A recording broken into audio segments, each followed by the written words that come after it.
right, ladies and gentlemen, welcome back. I'm Ferlin, and of course I got Lane here with us. We're going over some whiskeys here, and Wayne, tell us about what you brought us today. Well, today we're gonna kind of jump in a completely different direction. We're gonna go to Scotland. We're gonna do a single malt Scotch, and to me, this is one of the best introductions to Scotch you can start with. It's a very easy, not heavily complex, very affordable, smooth drinking Scotch. Nice. Well, and the name of it is Monkey Shoulder. Monkey Shoulder. That's probably the only monkeys in Scotland, you reckon? Yeah. So what monkey? And it's actually an interesting story. Monkey Shoulder. The name is actually an ailment. So think back before we had labor laws. Yeah. They'd put you to work, and you worked all day, and you worked as hard as you could, and by the end of the day, if you're hurting, oh well, go home. Well, the malting men. So Scotch is made mostly out of malted barley. Right. I'm pretty sure it's almost all malted barley. So in order to malt the barley, you're tricking it into thinking that it's growing. So what you're constantly doing is you're constantly rotating it, you're flipping it. So the malting men would go through, they'd have this barley spread out on the floor, it'd be damped, a dark room, and they're literally just going through and they're flipping it. Right. All day. One way. All day. So what they would do at the end of the day is they'd have an injury. So one of their shoulders, whichever opposite the dominant hand, would have, just injury, and it'd hang lower. And the ailment, that specifically was called monkey shoulder. Wow. Which is where they picked the name from. It's a very odd name, but it's a really cool name, and it stuck. So this is actually medicine for monkey shoulder. Yeah, I'll take it. That works. Now, they're very famous. They've got a metal pendant kind of pushed into the glass here, and it's three monkeys holding each other's shoulders, sitting on top of each other. Yeah, I like the glass. It's a clear glass. It's got this old looking, I'd guess, yellow or tan label on it. Kind of gives it that original kind of, I guess, natural look to it. And of course, it's got monkey shoulder on there. This is batch 27. It's a smooth and rich blended malt Scotch whiskey. And what that means is the blended malt. It's a blend of three different single malt whiskeys, and they're all space sides. And we'll get into that in another episode when we'll look at the different regions of Scotch. Nice. I don't have a lot of information with me. The official tasting notes off of the websites, the nose is going to be a honey, vanilla, orange. The taste same, kind of follows it, but you get a lot of the spicy from the alcohol in the barrels, and it kind of follows through. The finish is just going to be really spicy and sweet. This is, like I said, if you're starting in a whiskey and you want to get into Scotch, this is hands down one of the best places to start. And this is your beginner Scotch journey. This was one of my favorite. Now I've always been in the beginning. I was kind of in the mind of most single malts taste the same. They all share the same characteristic. And I was never, whenever I first started drinking and tried to get into Scotch, it kind of turned me down. I wasn't really into it. And I went into the monkey shoulders, and it's more subtle. It eases you in a little smoother. But go into a little bit more about what the single malt is. Well, single malt is exactly what it sounds like. Single malt is, it's one malt, malted barley, one distillery, single malt. It's it's one. So what would be like a double malt? Well, you're not really going to have double malts. You're going to have blended malts. Blended malts. So what this is doing is a single malt comes from one distillery. Okay. A blended malt comes from multiple distilleries. So I could pull from this one, and this one, blend it together, and there's a blended malt whiskey. I don't have to be a distillery now, per se, because I'm not distilling, barreling, and doing the whiskeys like that. So a single malt is just basic original. It is the main ingredient of a blended malt. Yes. So this is the company that actually makes this is called, it's not a distillery, it's called William Grant & Sons. The master distiller responsible for Monkey Shoulder is David Stewart. And again, he pulled the mix of his three choice single malt and he bottled it, and this is what we got. He did great. It captures that single malt flavor, but it's very subtle, very easy to drink. Not too spicy. We're looking at, it's 86 proof, that's 43%. And it's about a 2-star on price. We're looking at about $30 to $35. It's not expensive in our area. I do know in Canada, the the pricing is government set, so it's more expensive. I believe it's 60 Canadian Right. from a source that I've got. Wow. It's They don't want you to drink your scotch there, do they? well, 60 Canadian. That's about 45 US, Yeah. so it's $15 more. Right. And then you got to think it's different import laws and True. all that other stuff. So let's start with the nose. Okay. Now again, it says you're looking for honey, you're looking for orange. I you're looking smell for the honey vanilla. right off. Yeah, the honey jumps out to you. There's this, and it's just that malt smell. It's. I don't even know how I to can describe smell the it. orange. I can smell a citrus. The malt is so prevalent to me, and it's a specific smell, and I haven't found a word to relate it. But it just sticks out to me. It's kind of. I don't know. It's hard to explain. It's not tangy. But it just kind of sits there. It's kind of dry smell. Yeah, it's. You said dry. It does have a odor similar to like a dry wine. Yes. And I almost want to say it is kind of fruit. Orange doesn't pop into my head, but I can't. I smell a citrus. I do smell a fruit or an orange. Well, not necessarily orange, but it does have a citrus sweet smell to it. It's a lot different than the last one we tried. Oh yeah. Whole different ball game there. Yeah, these are worlds apart, and it's it's. So if you're new to Scotch and you're looking for something that is based in Scotch, this is definitely a great start, because I know way too many people that go with Scotch and they will get something that has got a lot of moss or peat and it's really strong and pungent, and they taste it and it turns their gut inside out and they scream and like, God, I don't want no more. I'm very recently to the point to where I can drink an Isla or a peated whiskey. Yeah. Before they were so overbearing, they were so in your face.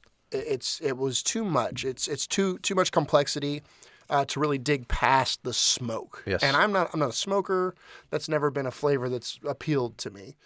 So until recently, that's when you dip your toe in and then slowly get in. You don't jump in because it's oh heck no, and you jump right back But out. I will be honest, in my past experience, even though sometimes a lot of those moss or the peat scotches, even though they may be strong, they work.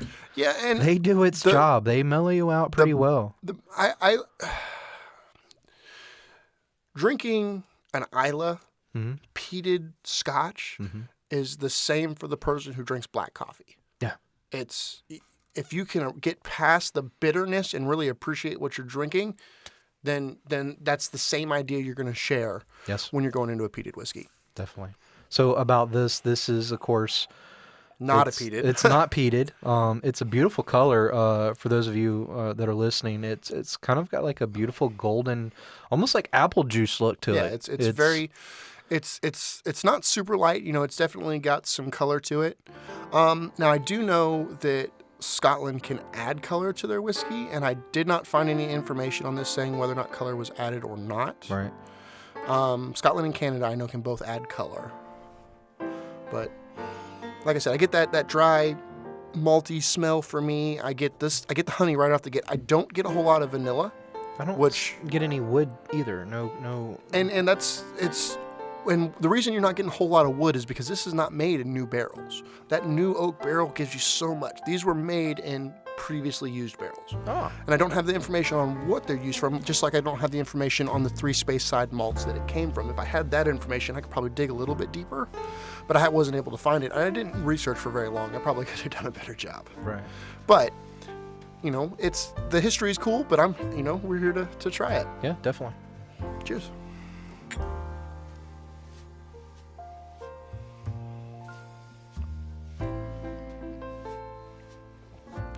So there, right in, you get the wood. I got the wood Right at and the the end. honey. It's not up front, and that honey's for days. That honey, Yeah. for me, just doesn't stop. Wow, that's a really good beginner Scotch. It really is. It's not too complex. You've got multiple notes. You've got the honey. You do have the orange. You've got the spice. It's still there.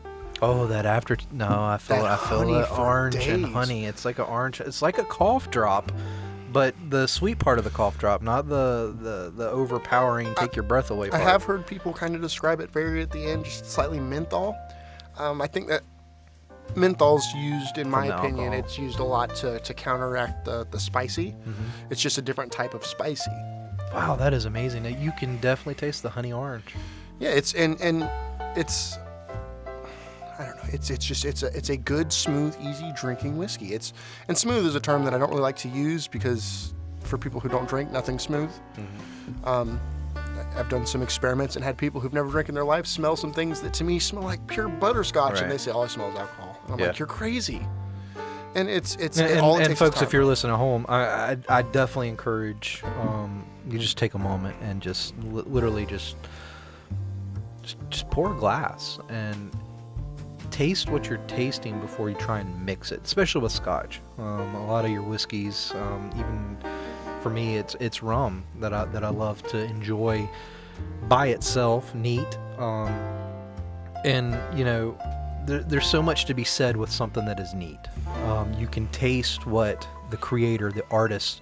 I mean, this isn't just a couple guys that are sitting around and said, you know what, let's put some stuff together and make some alcohol. No, they actually put a lot of thought into it, and it's there are people that do this for decades. yes, and they're definitely artists in their craft, and you're missing out on so much when you just pour a fresh popped open can of Coke down it.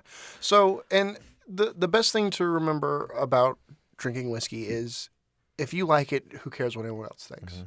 So a lot of people will mix it, and that's fine. This is a great thing to mix with ginger ale. It's very subtle. Yes. Gives you a good drink to drink over a meal. And even on the rocks, you know. I think there's so much to be said that if you know the flavors, if you know what it is before you mix it, you can kind of appreciate that mixture and that blend a little bit better. Does that make sense? Yeah, no, and I agree with you on our level. Right. But when you're getting into the beginners, you've got to start somewhere. You didn't start out just chugging well, I don't know about you, but I didn't start out, you were a Marine. I didn't start out just chugging a bottle of Jack. I started out with a Jack and Coke. And I built my way up to Jack on the Rocks. And then I built my way up to an Old Fashioned. And then I drink on the rocks. And then I drink neat. It's baby steps. And a lot of people will bash people for it. Right. I mean, should you drink it on the rocks? In my opinion, no. Right. The reason being is because when you drink on the rocks, you lose almost all of the honey, and you lose a good bit of the orange. You'll still get the vanilla, you'll still get the spicy, but then that's kind of getting a little boring. You're not getting the full effect of what you've got. Right. It covers all your flavors. Anytime you chill something, you just mask it. Right. Even ice cream companies recommend you leaving it out on the counter before you eat it, just to heat it up a little bit, so you get a better flavor. I can see that. Like there's been some water that like there's some particular bottled water companies that I think are too minerally, and I can't really get past the taste. But I like drinking my water at room temperature. Yeah. However, if it's one of those ones that I cold? don't like, I can put it in the fridge and then drink it cold, and I don't even notice it. It's like it's just cold water. I absolutely agree. It masks it. Some of the worst beers are advertised as the cold. coldest to drink. That should tell you something. Yeah, Really. we're not going into that. That should tell you Use your something. imagination there, guys. I'm not a beer guy, so I'll trash all beer. It's nothing in particular. But I know a lot of people who only drink Scotch because Scotch is the first whiskey and it's the best whiskey, and if it's not Scotch, it's garbage. Bourbon's trash. You get a lot of people who are like that. First off, that's snobby, and What's the main difference between Scotch and bourbon? sip that and then remember what we said before. Yeah, It's the this is all barley. That's really it. So, and then it has a lot to do with the temperature ranges. It's going to change the flavor as they're aged. The new oak barrels versus the used oak barrels. There's so many differences that it does make a drastic flavor change, but it doesn't make one better than the other. It all depends on what you like. So I got a lot of people who only drink bourbon, and they think that any bourbon made not in Kentucky is trash, and that's not true either.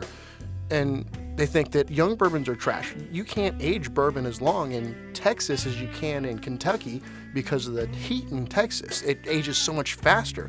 If you aged it just as long, all you taste is a barrel. Right. It's all about the art and the craftsmanship. So, by all means, if you need to add an ice cube, add it. Right. Keep in mind, we talked about this last episode, when you start adding water to stuff, You Gonna change lose the that flavor palate. a little bit, yeah. You're going to change the way it tastes. You're going to change the way the oils react. This is an oilier one, I believe. So it's gonna, that first sip would be a bite if you added ice to it, even with it watered down. So it's baby steps. Do what you're comfortable with. Make your way through it. It's definitely a... Let's see about adding a little bit of water to these. I've got a few that I haven't added water to. A lot of my starters, I only got into doing the water here about 4 months ago. So to our listeners at home, what we're doing is... what do you actually call it? Is there a name for this? It's just it's adding water to it, and literally, when people think adding water, they think 1 to 1.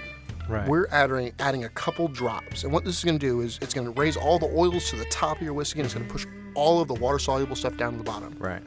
It's going to separate the oils and waters that you already have mixed here. So folks listening on the podcast, literally all he has is he has a straw and he has a glass of water, and he's just basically just dropping a couple drops of water from the straw into this mixture, and by doing so, like you said, it kind of separates the oil base from it gives you a more intense, in-your-face flavor. And there was a huge reaction to the last one that we did. Yes, I was blown away from it. The last one we did was the Henry McKenna 10 years bottled in bond, I believe. Completely blown away. It's a whole new step. Because it's and to some people it's very subtle in some whiskeys. Some whiskeys it doesn't have an effect at all. It makes it worse, less interactive. It's all about the oils. If it's not an oily whiskey, it's not going to do much. But let's give this one a try. Yeah.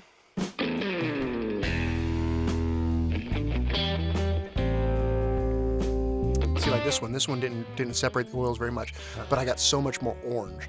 Kind of covered the honey for me. Yeah, the orange peaked, and I'm gonna say there's something else. This kind of, you get more barrel in it. Yeah, more barrel, maybe more.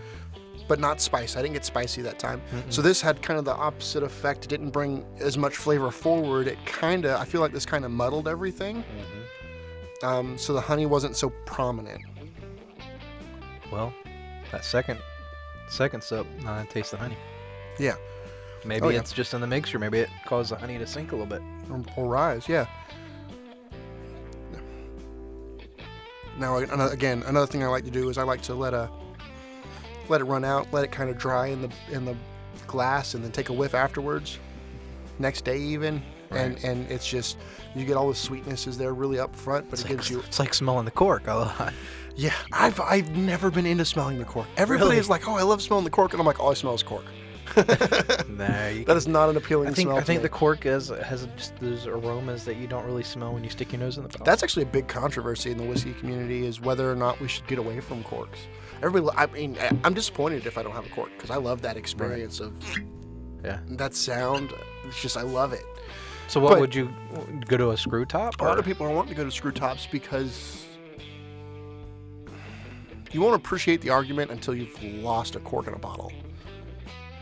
A lot of people go to pop it off, and they'll lose 3/4 of an inch of it inside the bottle. Falls down. And you got two choices: you either beat it down, and you get a cork puller, and you just pull it out, and then you've got to either drink it real quick or put it in another bottle. We made a mistake one time with the old wine, and the cork had pretty much deteriorated, and we were literally sifting the wine. Cork from the wine. It was bad. Now, I do really enjoy the synthetic corks. Because it still gives you the feel, the experience of popping that cork. But it's going to hold up better. They don't shrink over time. They don't deteriorate. It's just less likely for it to happen. A lot of people. Well, I'm sure there's people that are listening right now that says, "Listen, dude, if you're waiting so long till your cork deteriorates, you got a problem. You got a bigger problem." Yeah, and mostly it's not deteriorating. It's just that one time when all those bubbles line up and you go to pop it off, the pores line up, and it's just half of it's in there, and you're just SOL. Yeah. I don't drink wine. I'm strictly a whiskey guy. I drink a lot of rum just because my wife likes it. But I'm a whiskey guy at heart. I don't drink beer. I don't drink a whole lot of other things. I'm trying to push myself out into rum. I remember you saying you like to drink a lot of rum, so yes. It's something that I'm pushing myself into, and I find that I do enjoy an aged rum. I have not found a brandy that I like yet, though. I'm always pushing my experiences. I know of a couple of pear brandies that you would probably like. Good to know. My thing is the aftertaste has always been, it hasn't been there for me. I love the whiskey aftertaste. I enjoy the rum aftertaste, but the brandy aftertaste, it's just, it hasn't been for me so far. Now, I've only tried 2. One of the most popular, which popularity doesn't mean good source, and then a recommendation that I just didn't care for. So that's probably it on me. But again, guys, Monkey Shoulder, awesome whiskey, best open door to Scotch, hands down. One of my favorites, and I hope you guys Friday enjoy evening, it as well. definitely Friday evening. You're getting off work. You've just cashed your check. This run is to the drugs or the liquor store. I call it drugstore because Monkey Shoulder is actually its ailment. So this is actually an elixir for your pain, but it is what is it? Medicinal purposes. Medicinal purposes, definitely. But it is definitely a great starter for you. I like it. I'm really digging this. Thank you very much for bringing this in. Absolutely. Looking forward to our next tasting. And to everyone out there, y'all have a good one. Take it easy.